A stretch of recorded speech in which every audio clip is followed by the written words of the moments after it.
¿Todo bien? Sí, está todo bien. ¿Podemos partir entonces? 1, 2, 3 en el café, dale al micrófono. O sea, al micrófono, al cronómetro. ¿Estamos listos? 1, 2, 3, partimos. Bien, bienvenidos nuevamente a un nuevo capítulo de Preguntas al Final, nuestro podcast auspiciado por Upskill, Centro de Capacitación Yotec, y patrocinado por Brinca, consultora de innovación, estrategia y sostenibilidad. Mi nombre es Andrés Blake y les doy la más cordial bienvenida. ¿Cómo estás, Yeli, hoy día? Muy bien. ¿Y tú, Andrés? Muy bien. Hoy tenemos un temazo que incluso podría dar para varios capítulos y tenemos un tremendo invitado. Nuestro invitado es Matías Blake, no es coincidencia el nombre. Él es director de cine, dueño de Blake Films, la productora que precisamente nos asiste y nos guía en este proceso. Nada es coincidencia acá. Nada es coincidencia. Además, Matías es fotógrafo, es músico y le ha tocado trabajar en empresas importantes como Warner, Fox y algunas otras. Y actualmente Matías ya hace 5 o 6 años que tiene su propia productora. Y bienvenido, Matías, ¿cómo estás? ¿Qué tal? Bien, todo bien, aquí entusiasmado con el temita, dado que es un tema apasionante, entonces bien contento de estar acá, la verdad. Es raro, porque en general estoy ahí, detrás de la cama, no al frente. Arreglando el micrófono. Arreglando, claro, viendo que esté todo ok. Pero bueno, hoy día vamos a hablar de liderazgo, entre muchos otros temas, y creo que parte del liderazgo es confiar en otros, entonces tengo que confiar en mi socio, Andrés, precisamente para que esté todo ok, así que bien. Tenemos un tremendo tema, Yeli, porque Temazo. Sin duda la industria creativa, llámese cine, arte, música, tienen mucho que enseñarnos o darnos pauta de cómo se manejan estas empresas y al mismo tiempo cómo se pueden emular o ver como ejemplos para las empresas, el mundo corporativo en general. Y quisimos invitar a Matías porque sin duda él ha tenido una trayectoria súper interesante en términos de ir construyendo su propia productora. Entiendo además que, Matías, estás escribiendo un libro. Así es. ¿Y de qué se trata el libro? Llevo 7 años de investigación escribiendo libros sobre guión, más que nada, porque principalmente en mi práctica, cuando salí de mi práctica, me di cuenta que no sabía absolutamente nada de lo que había aprendido en la universidad. Sabía mucho de lo técnico, pero de lo que es guión, me faltaba mucho. Yo presenté un guión, de hecho, al gerente general de Fox en ese minuto que era gran amigo mío, entonces tenía mucha confianza también. O sea, todavía me imagino, pero ha pasado el tiempo y me hizo un montón de preguntas. No me juzgó nada, fue como lo más interesante. Me hizo un montón de preguntas que me fueron abriendo la cabeza porque no podía responderlas. Y me dije, me falta mucho por aprender todavía. Y me puse a estudiar todo lo que se podía de guión para poder crear nuestras propias metodologías de comunicación, de guión, de cómo contar historia, de cómo se crea la película desde la ideación como tal. Y en eso estamos. ¿Y cuándo vamos a tener algo de eso, ya sea en audio, en video, en algo? A fines de este año 2024 vamos a estar grabando este podcast. Hoy, durante todo el próximo año 2025, vamos a lanzar un canal de YouTube en donde principalmente vamos a estar enseñando todo el contenido del libro. Bueno, obviamente vamos a reservar mucho para el libro, pero se va a estar enseñando mucho en nuestros canales de YouTube. Buenísimo, extraordinario. Va a ser un programa interesante sobre cine, sobre liderazgo, sobre autoconocimiento, creatividad. Que es lo mismo un poco lo que vamos a hablar hoy día. Yo quiero decir que me puse esta polera te iba a preguntar. de Dewey, de Malcolm, Bueno, por el capítulo. Tremenda polera. Porque creo que él es un genio. Un genio de la creatividad, de todo sentido. Yo soy su fan. Tú siempre vienes brandeada, Yeli. Sí, muy bien. Le das un toque. Me preocupo por el outfit de cara al podcast. Excelente. Muy bien. Súper. Tiene un meme también. Mucho Tiene altos memes, entre ellos es el no espero nada de ustedes, pero no si logran decepcionarme. Pero que no me decepcionen, que no me decepcionen hoy día hoy. no vamos a decepcionar. Exactamente. Bueno, partamos. Démosle. Tú decías, Matías, oye, una de las cosas que es importante acá hablar es de liderazgo. Cuéntanos un poquito cuál es la relación que tú haces o que te ha permitido visualizar en el mundo del cine o en la acción que hacen los directores o cómo se construyen los guiones en distintas dimensiones, digamos. ¿Dónde observas precisamente esas capacidades de liderazgo y que podrían ser emulables a las organizaciones? Bueno, a ver, uno Uno cree que la figura de los cineastas en general es como alguien que como que llega, pone una cámara y como que mira el plano y todo el mundo como que, oh, qué genio lo que está haciendo en este minuto, está creando en ese momento. Y pone la cámara, saca la película, se edita y gana millones de dólares. Así. No es así. Y no es así. Absolutamente. Yo tenía mis esperanzas puestas en ti. Güey. De hecho, ¿cómo será la herramienta de liderazgo que se necesita en que el director en general no toca la cámara? Todos partimos con una cámara en la mano, pero... y ni siquiera, algunos partimos sin una cámara en la mano, ya les contaré qué. Pero el liderazgo principalmente está en las dos figuras principales a la hora de crear una película, que son el productor y el director. Y el director de la película no es simplemente como ese que dice, bueno, pongan la cámara ahí, graben para allá y hagan lo que yo les digo. Sino que al contrario, es como alguien que tiene una visión del proyecto como tal. O sea, de hecho, derechamente hay que pensar la película como un producto. Es arte, todo lo que uno quiera, tiene su arte, por supuesto. Nace principalmente del arte, muy artesanal, como nace el mundo del cine. Pero una película como tal es un producto que nace, de hecho, de una empresa que dura un año. O sea, los cineastas son principalmente... emprendedores, son los emprendedores más exitosos de la historia de la industria. ¿Por qué? Porque para cada película tienen que prácticamente formar una empresa nueva. Tienen que ponerle un título y que no se lo pelen, entonces tienen que registrar los derechos de autor, tienen que reunir un equipo para poder crear un solo producto que van a vender en menos de un año. Y después ese grupo se deshace. O sea, los directores no trabajan con el mismo equipo siempre, sino que están variando constantemente. A veces de repente un miembro del equipo con el que llevan trabajando mucho tiempo se va a otros proyectos y ellos tienen que conseguirse a alguien a quien puedan transmitirle su visión y trabajar de nuevo y mantener el estándar que llevan manteniendo para que las películas se sigan pudiendo vender. Al final del día tienen que crear un producto en el cual lo que se espera de ganancia es que sea 2 a 3 veces lo que se invierte para ser considerado un éxito. Si uno recupera la plata es considerado un fracaso en taquilla, ya ni siquiera cuando perdemos plata. Si uno consigue el doble, le fue bien. Si uno consigue 2,5 para arriba, ya estamos hablando de un éxito. Mira, otro estándar. Y no es menor cuando hablamos de inversiones de 50 millones de dólares, 200 millones de dólares, en donde la meta llegará a 1.400 millones, ojalá el primer mes. Entonces hay trabajo importante de liderazgo ahí porque llega un punto dado en el cual hay que transferir a cientos de personas el propósito, todo, claro. En el sentido, la creación de una película es bien interesante para mí como ejemplo de empresa por el hecho de que cada película tiene su mensaje. Y cada mensaje tiene su propósito como tal, que es lo que finalmente uno se lleva del cine, además de pasarlo bien, se lleva a las conversaciones. O sea, una película que pasa sin pena ni gloria en realidad no perdura mucho en el tiempo. Claro. A diferencia de una película, no sé, hoy día todavía seguimos hablando de Volver al Futuro. Todavía seguimos hablando de Star Wars. De las clásicas sobre todo. O sea, todavía hay gente que va a convenciones, que compra productos, que compra merchandising, música. ¿No? Y están las franquicias, más, o sea, no franquicias, las películas como El Señor de los Anillos, Harry Potter, que son un imperio dentro de las películas que tienen. Claro. No solamente la película, sino que de eso se desprende el merchandising, la ropa, cuadernos. Todo, claro. O sea, y esa venta depende de transmitir bien el propósito, o sea, de transmitir bien que la película no pase sin pena ni gloria. Y para eso se requiere un propósito claro que tiene que ser transmitido a todo el equipo. Tiene que haberse reflejado en la música, en cómo está grabada la película.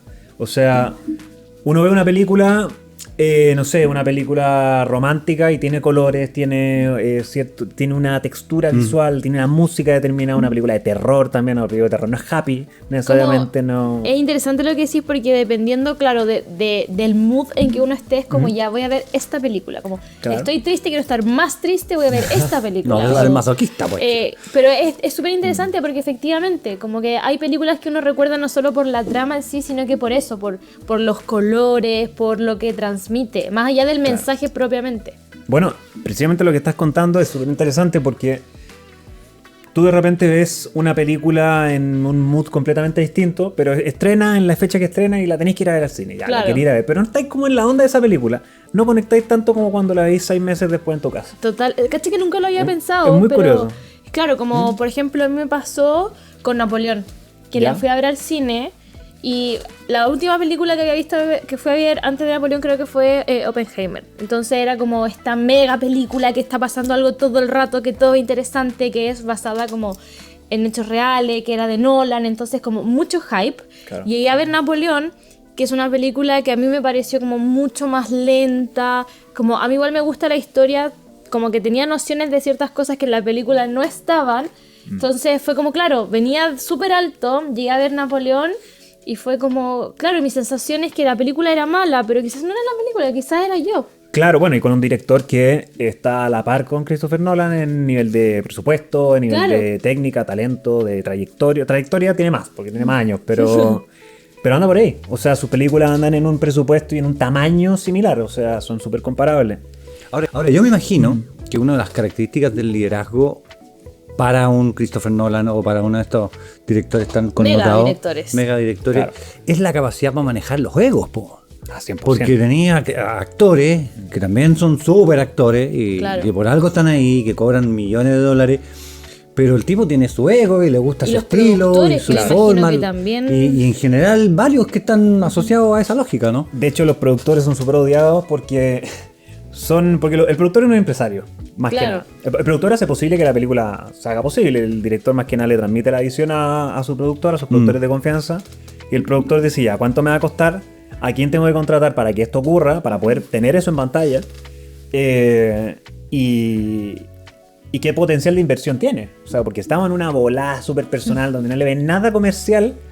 Muy bonita la bola, pero no voy a invertir 200 millones de dólares en tu película. Sin considerar el marketing. Entonces son como 300 en realidad.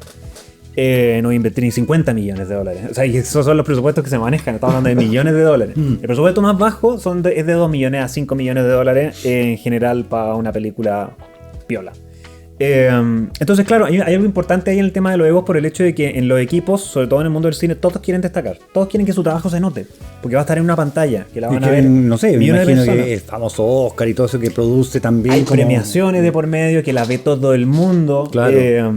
Entonces, claro, o sea, hay un Nosotros manejo son de las ego lucas. muy importante porque todos quieren destacar en ese sentido, pero todos tienen que alinearse con la visión que tiene el director porque eso es lo mejor para que todos destaquen al final del día. Muchas veces el pasar piola Es como una paradoja. es una paradoja. O sea, Meryl Streep fue una de las últimas nominaciones que tuvo. Fue en una película en donde ella aparece casi como en un cameo, aparece en una escena de una película de 2 horas. Y estuvo nominada. Y claro, el momento en el que ella aparece y el papel que hace y lo que hace es preciso para que la nominen. Entonces, claro, pasa que efectivamente el director lo que tiene que hacer es manejar ese tipo de ego y poder transmitir la visión que tiene, que es un poco lo similar a lo que pasa en las empresas. Es Convencer.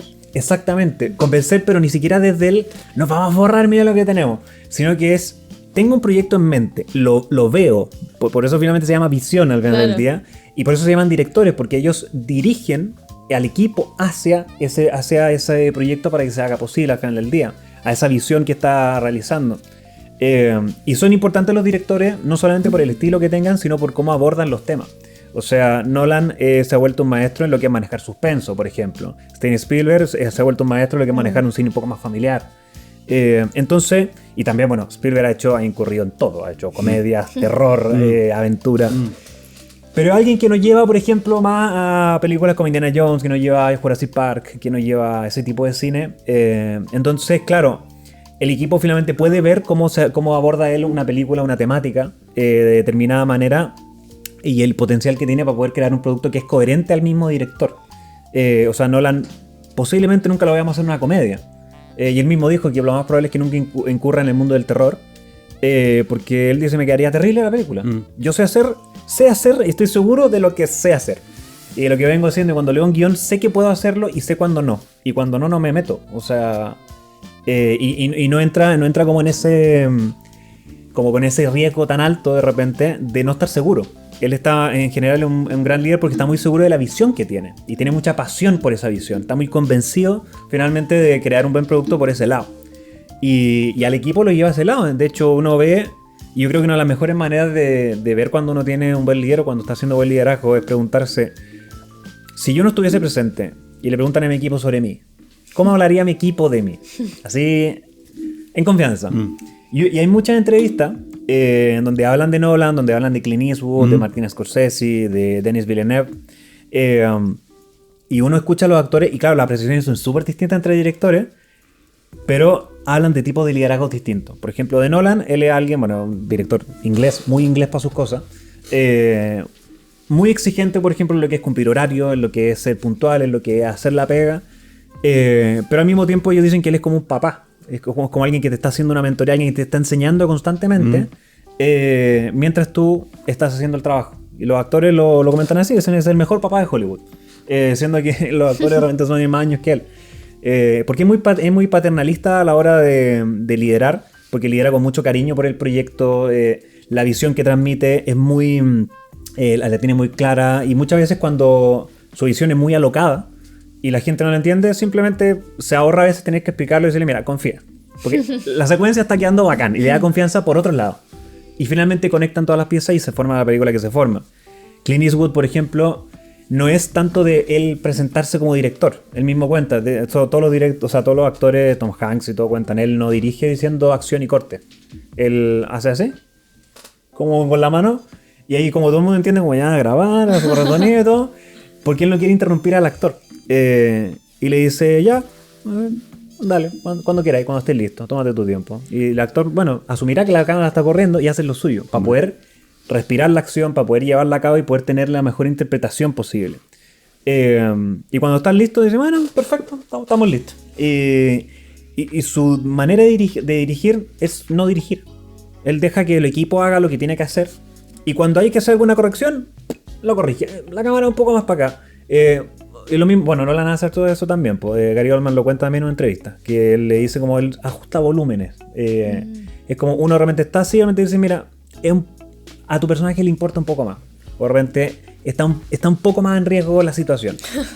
Y es un ajuste de volumen que a ellos les sirve porque dicen, ya, perfecto, debo estar un pelín más preocupado. Es súper interesante lo que estás contando porque en el fondo uno no se imagina un director, o por lo menos en ese detalle, como que, claro, oye, el director es el que le da al actor las herramientas necesarias para que haga lo suyo, pero con su propio estilo, digamos. Claro, uno atribuye responsabilidad de los integrantes. Uno dice, el actor es malo porque actuó mal. No, está mal dirigido. Hay actores, entre comillas, malos, que bien dirigidos hacen cosas maestras, como... ¿cómo se llama el de las tías comedias? Adam Sandler. Siempre se atribuye que sus películas son malas. A mí me da mucha rabia eso. Y cuando uno lo ve en una película más seria, esta de los con un buen director, el de Diamante, por ejemplo, y hace un papel maestro, Nicolas Cage también, a él le gusta divertirse haciendo cine, haciendo películas malas, buenas, lo que sea. Y en buenas películas como El ladrón de orquídeas, se manda un papelazo. Jelly, ¿película favorita? Pearl Harbor. Mira. Ah, mira. Pero... Para mí una de mis bandas sonoras favoritas, Hans Zimmer. Es que me encanta la película. Los actores, la historia de amor, no la amo. Yo me quedo con Dunkerque. No la pude terminar. Cine bélico aquí, ¿eh? No la pude terminar Dunkerque, me dio un sueño. ¿En serio? Lenta, me cargó. No, aparte que esa época de la historia a mí me desespera mucho por lo que pasó. Y vi la película, no la pude terminar. Nunca la terminé. Wow, pucha. Qué heavy. La última vez que escuché esa apreciación fue de mi abuelo, que tampoco... La tuya, Matías. Esa pregunta es terrible para un cineasta, porque uno va dejando películas fuera y te va dando más pena. No, pero... La de tu película actual, porque yo creo que igual uno pasa por... Uno pasa por, la de hoy por día. Época. A ver, puedo decir la del año. Ya, esa. Mi película del año favorito hasta actualmente es Alien Romulus. Que es un homenaje y una obra maestra en lo que respecta a los que aprecian la saga de Alien. Es una carta de amor a los que aman la saga. ¿Es como de de ciencia ficción? Sí, total. Es de la saga de Alien. Como ciencia ficción y terror. Es terror, terror de ciencia ficción. Espacial. Y de los últimos, no sé, los últimos 5 años, yo creo que Joker 1. Para mí es la que más me voló la cabeza. Esa película hecha con nada, es maestra. La fui a ver al cine cuando estaba en el cine. Y me acuerdo que salí y el otro día fue como el estallido social. Y es como, estoy en el Joker. Estoy viviendo la película. Y ahora que... ¿Cuál? Ojalá que cuando salga el capítulo, no sé, bueno, lo mismo. Que el Joker está ahora. Sí, y se avecina el 18 de octubre, entonces... Se puede. Lamentablemente parece que la llevo bastante mal. No, yo creo que ya no hay esa cultural no hace tan fuerte como yo primero. Yo creo que no hay esa relación. Oye, todos hablamos, una de las cosas que dijimos que teníamos también que tocar en el mundo del cine es cómo el emprendimiento se hace parte importante de cómo los directores van, no sé, surgiendo, naciendo, ¿no? Y parten con a veces muy poco y terminan dirigiendo grandes películas. Cuéntanos un poquito, hay algunas historias así como bien épicas que son interesantes de mostrar Considerando que, no siempre uno piensa, o sea, no parten en Beverly Hills con una mansión con 60 millones de dólares en el bolsillo. Claro, listo. Voy a ser director de cine, me siento en la silla de director, acción. Exacto. Y gasto así como sin límite. Claro. Bueno, hay muchos casos bien interesantes, sobre todo de los directores más emblemáticos que uno hoy en día, Spielberg, Christopher Nolan, hoy día más contemporáneo. Yo siempre digo, los cineastas, como ellos, son los emprendedores más exitosos de la historia. O sea, Christopher Nolan hoy día tiene un patrimonio de 400 millones de dólares y tiene 54 años. Le van a faltar años para gastarse la plata. Claro, Sí, o sea, total. es así. Francis Ford Coppola vendió un par de propiedades que tenía para tener 400 millones de dólares y poder hacer su película Megalópolis, que nunca la hizo y dijo, ¿sabes qué la voy a hacer? Y todavía le sobran unos cuantos millones más. Que decir, como ya, ¿cómo? ¿Y cómo parten ellos? Ellos parten con nada. Y cuando digo nada es ni siquiera tener una cámara. Por ejemplo, Ridley Scott. Ridley Scott, director de Napoleón, de la saga de Alien, Blade Runner, entre otros millones de éxitos, Gladiador, o sea, tremendas películas. Él pudo tener acceso a su primera cámara a los 40 años, donde dirigió su primera película, que se llama Los Duelistas. La segunda fue Alien. ¿Y qué pasó entre medio? Bueno, él se dedicó a hacer pequeños comerciales, a aprender mucho. Él era encargado de decorado y set. Él se consiguió pequeñas pegas de los estudios porque amó el cine desde chico. Junto con su hermano Tony Scott, eran un gran dúo en Hollywood. Y les fue en ese sentido muy bien. Pero claro, Ridley Scott tuvo que pasar por literalmente 30 años de pega o 25 años de pega pequeñas, 100% menospreciadas, ni siquiera un cortometraje, nada, para poder llegar a su primera película. El caso de Nolan, por ejemplo, es bien interesante. Porque claro, hoy día Nolan es de los pocos directores que utilizan IMAX, por ejemplo, para dirigir. Que IMAX es el celuloide de cine como tal, la típica cámara con el... Ya, eso se sigue usando, pero hoy día todo es digital. Y a él le permiten usar eso porque son cámaras que valen $250,000, arriendo $50,000 el día. Entonces es caro, pero a él le dicen que sí. Así exclusivo ha logrado ser. Y él partió con una película llamada, o sea, con un par de cortometrajes que él hizo él no estudió cine, él estudió lenguaje, o sea, estudió lo que sería inglés. Y hizo un taller de cine. Porque no me acuerdo por qué historia no pudo estudiar cine, no sé si no lo dejaron, qué conflictos tenía y etcétera. Pero no pudo. Y armó un taller de cine en su facultad, básicamente, donde exhibía películas para poder ver películas y educarse a sí mismo. Para poder aprendió mucho de lo que es el viaje del héroe, de guión, de historia. Y él presentaba sus pequeños cortometrajes ahí. Y dijo, ¿sabes qué? Vamos a lanzarnos con una película. Y su papá tenía una cámara de 8 milímetros. Que 8 milímetros me refiero al milimetraje, al tamaño de la peliculilla, que es una cosa de este porte. Lo que sea un cassette. Lo más cercano a un cassette, ya. El cassette es de 8 milímetros, Gracias literalmente. por las explicaciones porque... ¿Sabes lo que es un cassette? ¿Tú sabes lo que es un Por cassette? supuesto, yo tuve los de cachureos. Ah, Y H. Bahía. Ya, Enseñan perfecto. todos. Perfectísimo. Eso mismo. Ya, eso mismo. Y de en un- mazapán también. En un rollo, en una cámara que también va haciendo que no graba audio, no graba nada, no graba ni color. Y él dijo, quiero grabar mi primera película. Agarró a un amigo suyo que estaba estudiando teatro, otro amigo suyo que también parece que estaba en teatro, una cosa así, y grabó durante los fines de semana unos cuantos minutos, porque además el celuloide tenía que... O sea, el cassette te costaba, no sé, 5 lucas, cuando en la época de máquina de cassette. El rollo te costaba, no sé, como $20, y podías grabar 10 minutos. Ah, Y nada. no podías volver a grabar encima, porque ya la película se imprimía, y era irreversible. Claro.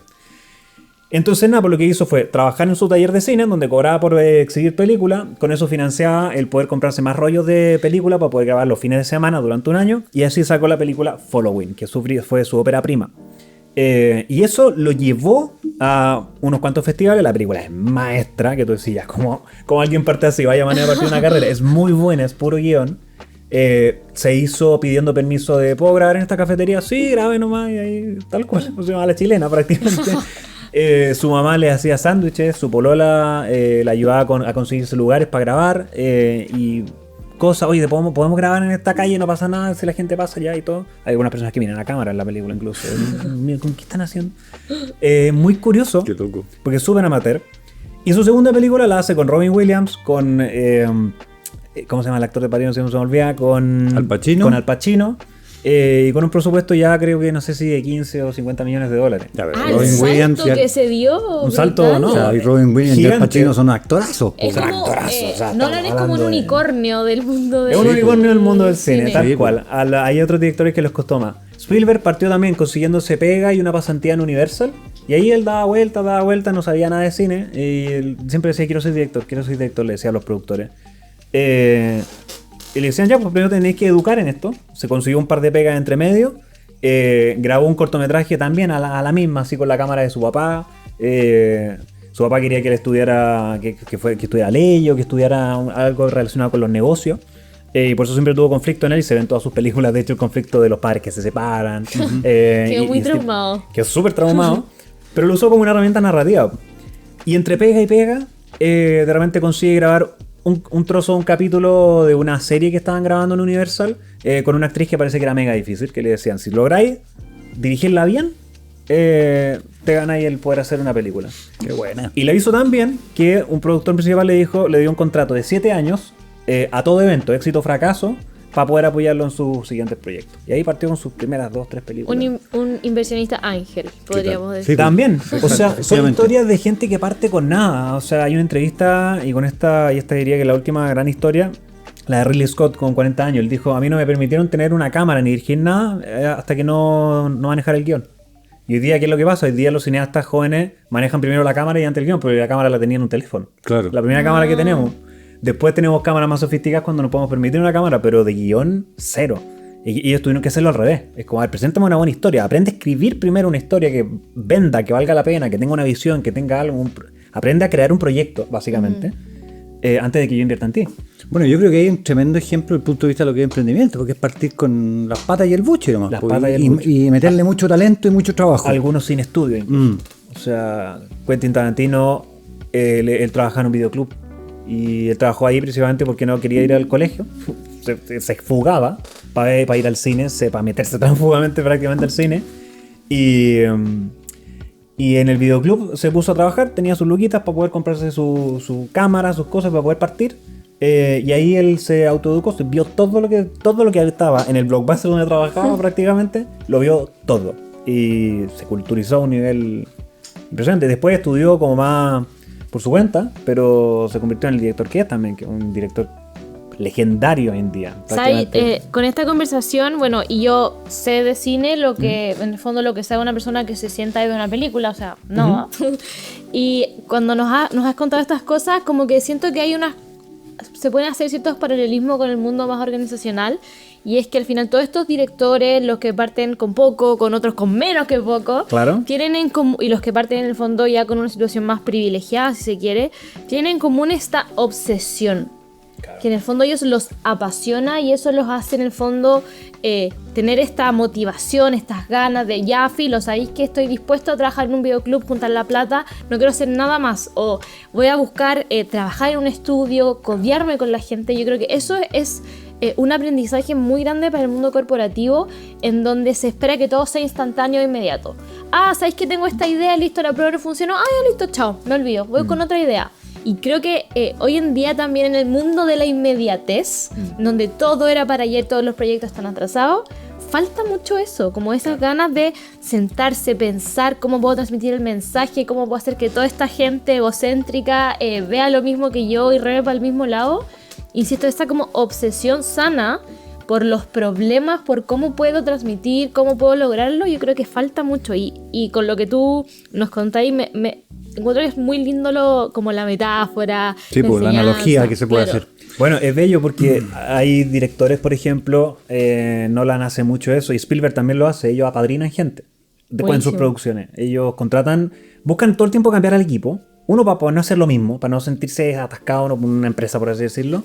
Buscan renovar. Para también traer ideas nuevas. Traer talento nuevo. Y ellos mismos, y la gente que trabaja con ellos en entrevistas también cuentan. Dicen, o sea, gracias a él aprendí infinito. Porque es tan apasionado por lo que está haciendo que me contagia la pasión. Y yo le cuento los sueños que yo tengo y van alineados con eso porque veo su proyecto como una escalera para el mío.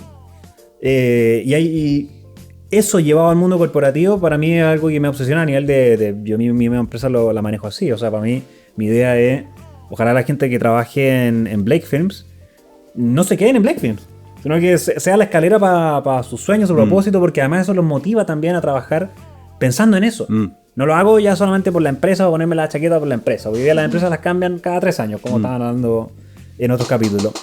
No, tengo un proyecto más grande, tengo sueños a los cuales quiero llegar. ¿Cuáles son los escalones por los que tengo que pasar para llegar ahí? Y si de repente los líderes, los directores, los productores en este caso, como lo hacen, facilitan ese camino, se trabaja mucho mejor porque después ni siquiera se quieren ir. Como trabajo tan a gusto con él, que es mi favorito. En verdad ya no me quiero ir. Sin duda. Es muy interesante, claro.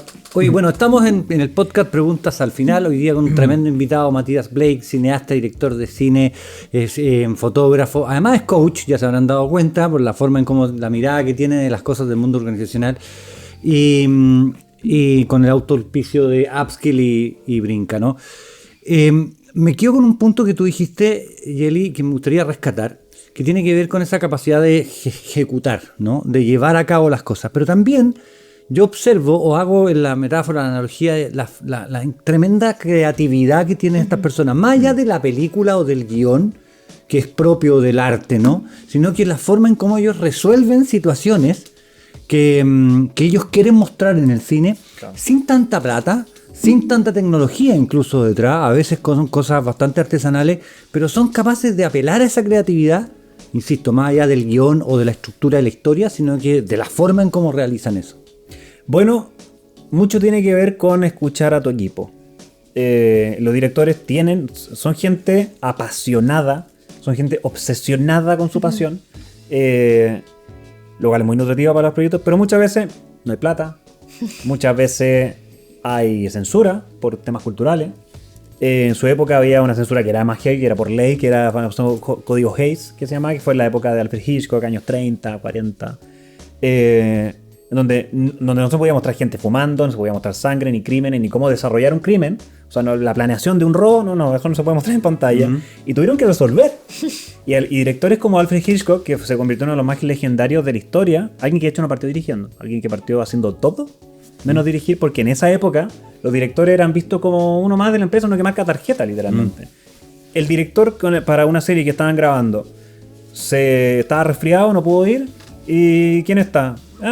Alfred Hitchcock, pues, sí, ¿cachai cómo funciona todo? Sí, me ha trabajado en cámara, sonido, sí, cacho cómo funciona todo. Y ahí dirigió su primera cuestión, y ahí después se convirtió en una leyenda. Y dirigió películas, por ejemplo, como acá tengo notado, La Soga, La Ventana Indiscreta, Psicosis, películas que no muestran nada explícito, pero que aterrorizaron a la gente en su momento dado y tuvieron que resolver a nivel narrativo. La Soga es una película que ocurre con 2 planos secuencia,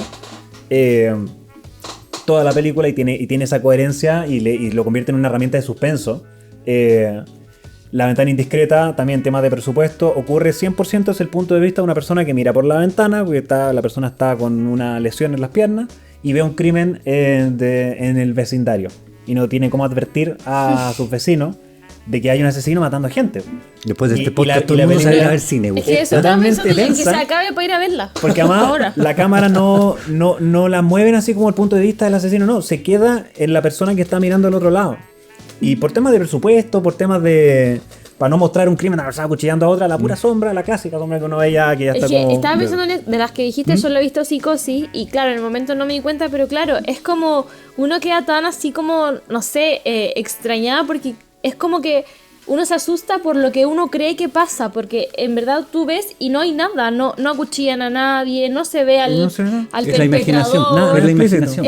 Me asusto por lo que yo creo que va a pasar, bueno, que no lo había pensado. Una herramienta de cómo escribir terror que se empezó a descubrir en ese momento, porque el terror venía de la literatura, venía del teatro, de los monstruos, de mostrar. Con este tipo de cosas realmente pasó como, bueno, voy a mover la cámara hacia una oscuridad mientras la música suena tensa, mientras escucho los gritos de una mujer y escucho un de algo. Que puede ser cualquier cosa. O sea, me imagino lo peor. Claro. Y eso es lo más heavy. Pues entonces se descubrió una herramienta narrativa a través de esas limitaciones. Innovaron. Ahí vamos a entrar en la innovación. Se abolió porque hay algunos que empezaron a hacer películas a su pinta y dijeron voy a hacer películas, todo lo contrario, y fueron un éxito en taquilla, y bueno, las lucas mueven todo, así que se abolió el código Hays porque ya no lo consideraban inmoral. La gente decía no, las películas en realidad no son lo mismo. Hoy día se fueron al chancho porque hoy día muestran explícito muchas cosas, y las películas no necesariamente mejora por eso.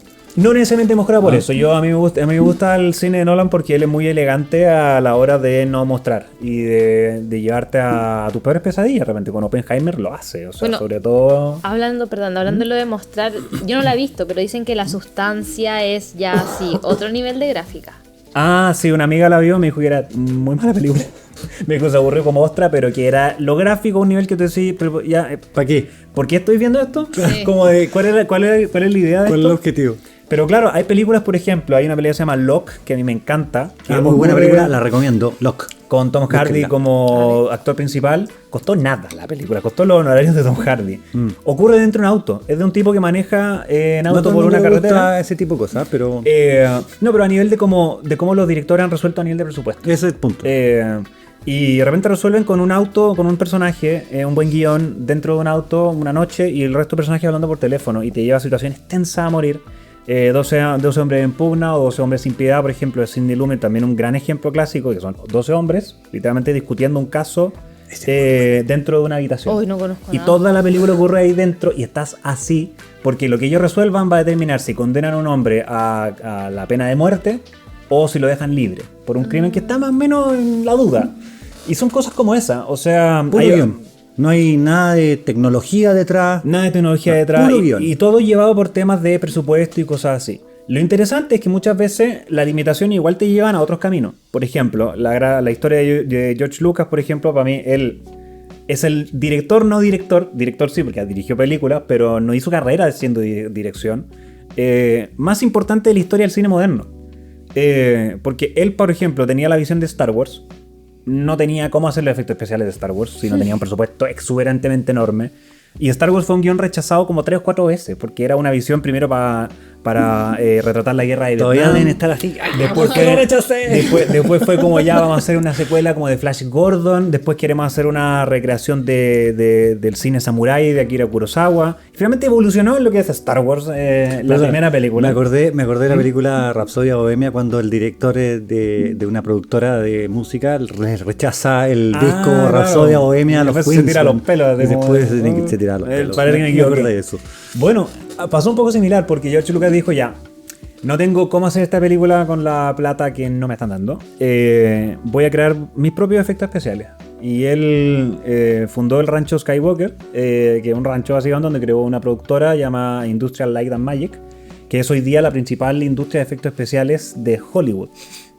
Con más de 300 o 400 películas hechas en efectos especiales. Y todo lo que hoy día vemos que tú dices como, oh, qué realista se ve, oh, qué bonito se ve, es gracias al desarrollo tecnológico. Tuvieron que crear tecnología nueva. Pura innovación. Pura innovación, o sea, dentro de las grandes innovaciones que hicieron fue crear un brazo que lograba mover la cámara y después tú retrocedías y se movía exactamente igual.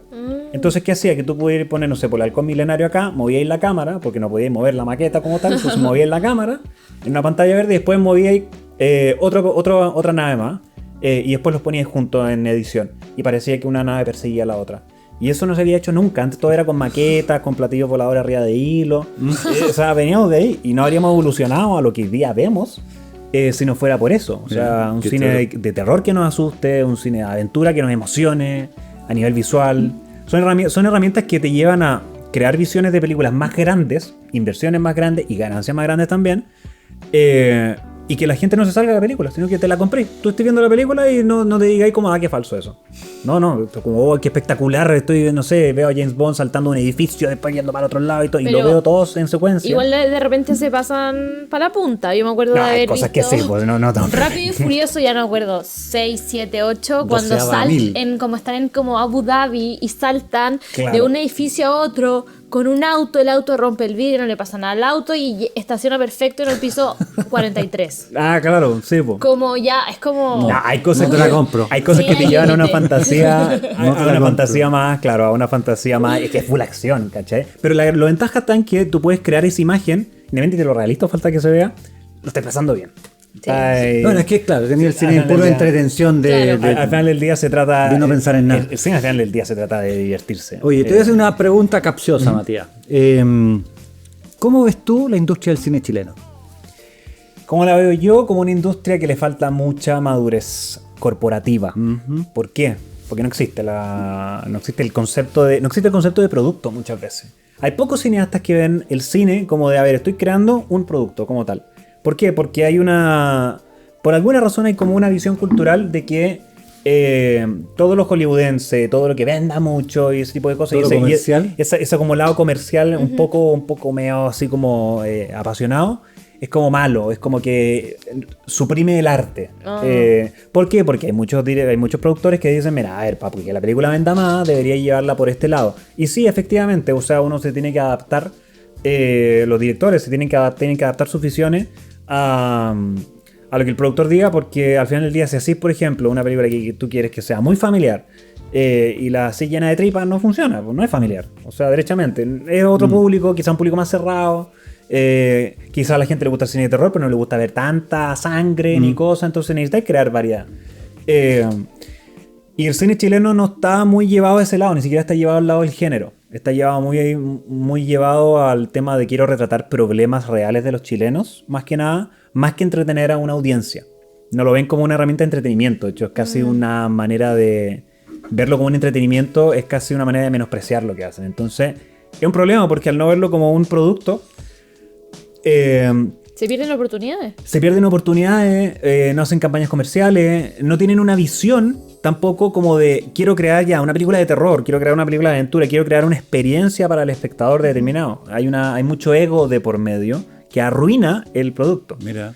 Y a punto de que hoy día yo diría que no tenemos industria. O sea, y lo curioso es que en Chile, por lo menos por lo que yo sé, Chile es una locación, un lugar donde tienes muchas posibilidades, muchas más que en otros países incluso. Desde el desierto hasta las Torres del Paine, las oportunidades de poder hacer buenas tomas y buenos espacios. Sanhattan. Claro. Y aquí nada te come, o sea, claro, no hay bichos, no hay dinosaurios, bueno, no hay tigres. O sea, te vayas a cualquier parte de Chile caminando y nada te va a comer. La araña rincón es la más terrible. Claro. Y habiendo eso como una cosa natural, ¿no? Claro. No se aprovecha. No se aprovecha, es muy extraño, o sea, como que se aprovecha muy poco. Los documentales chilenos sí son muy reconocidos a nivel mundial, hay muy buen documental, muy bien hecho, muy bien filmado. Pero esa cultura que tiene el documental no está llevada a la industria del cine narrativo como tal. Apenas hay géneros, tú miras el cine de los últimos 30 años y hay contadas con las manos de los dedos la cantidad de películas consideradas de terror, consideradas de suspenso, thriller así como tal, y el resto puro drama y comedia. Porque también hay cine muy infantiles, como cine comercial, ya, es comedia, pero comedia como de la más estúpida y absurda. Como de la más absurda. Ni siquiera un punto medio, como lo podría ser un Todopoderoso, las películas de Jim Carrey, que tenían una reflexión de por medio, tenían un guión bien construido, y eran cómicas. No, es como irse al chancho para un lado o para el otro. No está esa visión como que Nolan la tiene, que es bien interesante a la hora de cómo él presenta los proyectos. Primero tiene la idea, una idea loquísima. Y después dice ya, ¿cómo hago para que esto me lo entienda la gente y para que sea una idea vendible? Y a través de ese método hace películas como Inception, por ejemplo, El Origen, que es una película con DiCaprio en donde un agente de alguna manera como de seguridad que se mete dentro de los sueños de la gente. Y la visión que él tiene es que vamos a meternos dentro del sueño de una persona. Y dentro de ese sueño la persona va a dormir y nos vamos a meter dentro del sueño del sueño. Y así como 5 veces más. Y la película te juro que está buenísima. Y claro, ¿cómo te la explico? Y enredada a morirse la explicación, si te la digo con palabras, pero la película es maestra. Y es súper comercial y al mismo tiempo tiene una visión súper personal. Entonces hace ese camino. Primero idea la idea, después ya cómo la vendo. Acá no, la parte del cómo la vendo tiene mucho juicio. Es como si es buena se va a vender sola, yo no tengo que hacer nada. Mi película es maestra, todo el mundo la va a ver. Claro. Pero es como temor a lo comercial, por lo que te entiendo en el fondo. Y como prejuicio, claro. Hay mucho prejuicio con el tema empresa, hay mucha ideología de por medio que lo lleva de alguna manera como a, oye, lo comercial es malo, vender como loco está muy mal. Y ojalá el gobierno, el Estado y todo me diera todos los fondos para hacer todas las películas que yo quiero. Así debería funcionar el mundo ideal. Y esa es como la idea que hay. Y al contrario, o sea, Warner no le pide dinero a nadie, Fox no le pide dinero a nadie, Disney, ¿a quién le pide plata? O sea, a ver, ellos simplemente invierten, retornan. Claro, y algunas van bien, otras no tan bien. Claro. Buenísimo. Sí. Oye, se nos ha ido volando la hora. Volando. Oye, sí. Y está tan entretenido el tema y yo creo que nos quedó harto tema. Capaz que tengamos un capítulo. Una 2, secuela. Una secuela, claro. La parte 2 de esta primera película. Claro, Bueno, para, claro. para nuestra segunda temporada. Como para ir cerrando, Jelly, ¿qué te deja esta conversación tan... Ay, qué difícil pregunta. No sé, es que como que estaba aprendiendo mientras Matías nos contaba, así que me quedo con puras tareas. Como que quiero ahora meterme más en el mundo de los directores, porque, claro, yo dentro de mi ignorancia de este mundo, para mí era, chao, la película nomás. Como la trama, los actores, me gusta el actor, me gusta la actriz, ya listo, la veo. Claro. Pero ahora creo que hay como toda esta historia detrás y como lo complejo que es, me dejó ahí pensando y que quiero aprender mucho más. Así que también te vuelvo la pregunta a ti, Andrés. ¿Qué me deja a mí esta Sí. conversación? Me motiva muchísimo el hecho de saber que gente con muchas capacidades creativas, competencias, sin lucas, son capaces de hacer lo que son capaces de hacer. ¿No? Yo creo que es como un ejemplo de emprendimiento donde tú dices, mira, con las patas y el buche, pero sí con la pasión, yo voy a tratar de lograr lo que quiero lograr. Y eso a mí me mueve mucho porque en el fondo creo que es parte fundamental de cualquier acción que uno haga, no solamente en el cine, en la música o en acciones de, no sé, teniendo un kiosco de diario o una verdulería. La pasión finalmente es lo que hace que las personas se muevan. Y Matías, un poco un tips final y tal vez cuéntanos un poquito qué es lo que viene para Blake Films Productores. Estudios, perdón, Blake Film Studios. Bueno, primero quiero tomar un poco lo que estaban comentando. Jelly comentó el tema de los paralelismos con el mundo de la empresa. Una de las mejores cosas que pueden hacer si quieren aprender de emprendimiento y de liderazgo es mirar making of de películas. Es ver películas, veanla primero, para no hacerse spoiler ni nada, y después vean el making of. Hoy día en YouTube está lleno de entrevistas, lleno de cosas, y está Buen lleno de consejo. historias de cómo se hizo posible esta película, esta toma, este tipo de cosas. Con mucha pasión de por medio, es muy entretenida más porque uno encuentra un mundo bien interesante ahí. Y uno aprende mucho, o sea, uno se da cuenta como de chuta, efectivamente no partieron con todo así como que ya, como que de repente tenían la cámara, de repente tenían millones de dólares y hablamos ya de millones de dólares, sino que partieron efectivamente con las patas y el buche, y en muchos casos de película es un comenzar constantemente. Incluso hay inseguridad de los mismos directores. Nolan siempre preguntan, ya, ¿y cuál es tu siguiente película? Y él dice, la verdad, no tengo idea. Y espero que no sea un fracaso.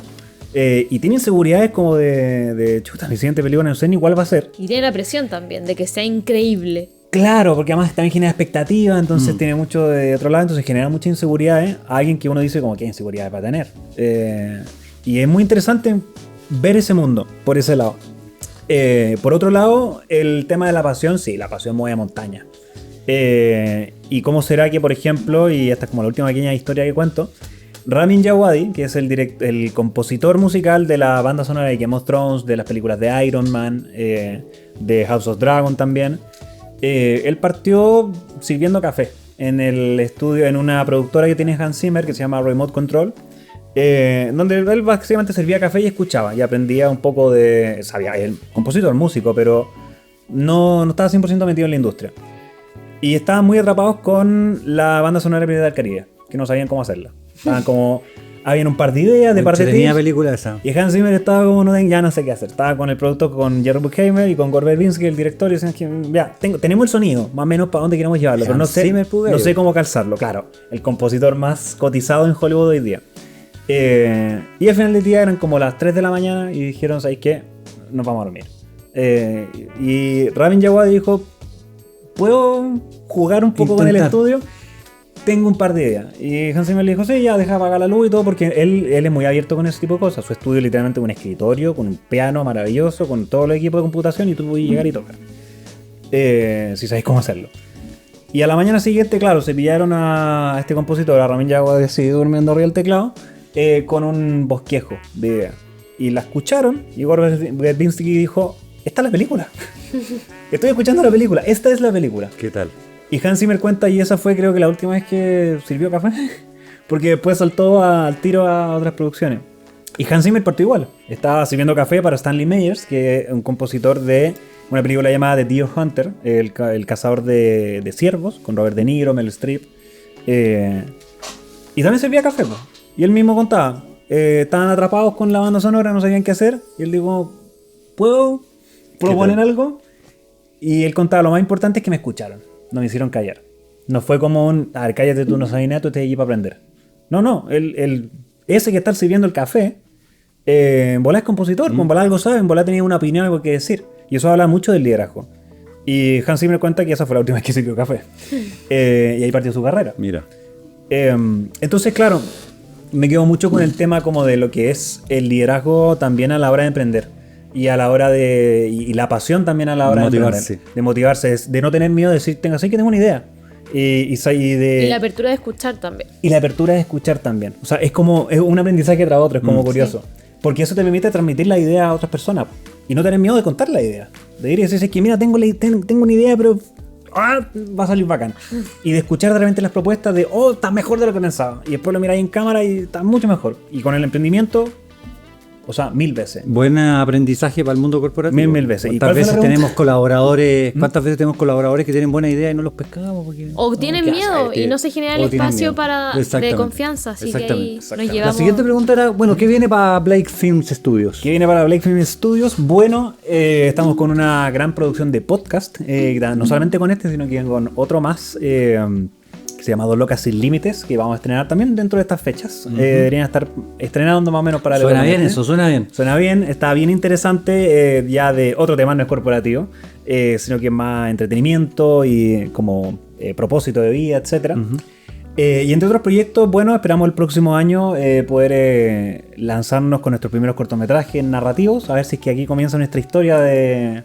hacia el emprendimiento. De emprendimiento como cineasta de cine como tal. Y bueno, el libro que comentamos al principio y el canal de YouTube nuestro de Blake Films, donde vamos a estar subiendo todo tipo de contenido respecto a cómo escribir guiones, a cómo desarrollar liderazgo, a cómo descubrirse uno mismo para poder desarrollar la originalidad, la creatividad. Buenísimo. Eso se viene. Todo pasando entonces, todo pasando. Bueno, y vamos cerrando. Así es. Agradecer a Blake Films que nos ha acompañado hoy día. Adelante, como invitado, Matías Blake, director de cine y dueño de la productora, junto con Andrés, que está detrás de cámara. Agradecer a Upskill como auspiciador, Brinca como patrocinador. Agradecer a la Yeli, que está muy linda hoy día. Gracias. Como siempre, brillante. Bacán la polera. Bacán la bolera, sí, agradecimiento a Dui, muy buen outfit. Que también nos acompañó. Y nos estamos viendo entonces, esperamos en un próximo capítulo. No olviden seguirnos en nuestras redes sociales, Spotify, siempre se me olvidan, Instagram, YouTube, etcétera, etcétera, etcétera. Aquí anotados, los esperamos en una próxima oportunidad. Muchas gracias. Chao. Y una última cosa para nuestros espectadores. Si les gustó el contenido del capítulo de hoy y aprendieron algo que se llevan de manera valiosa, no olviden que dentro de Upskill hay un curso de storytelling para el desarrollo de liderazgo. Teníamos que pasar el aviso. Exactamente, para el desarrollo de liderazgo, de comunicación, de team building, de formación de equipo, de todo lo que venimos hablando, cómo ser tú el protagonista de esas historias. Así que, interesante. Así que mega recomendado para que ahí contacten a Upskill. Porque sin duda alguna yo creo que puede ser un gran aporte, tanto a nivel de empresa, a nivel personal, a nivel de todo. Y no se olviden que estamos en preguntas al final, y al final de la temporada responderemos todas las preguntas que nos estén dejando en sus distintos medios en los capítulos que estamos haciendo. Muchas gracias. Chao. Chao, chao.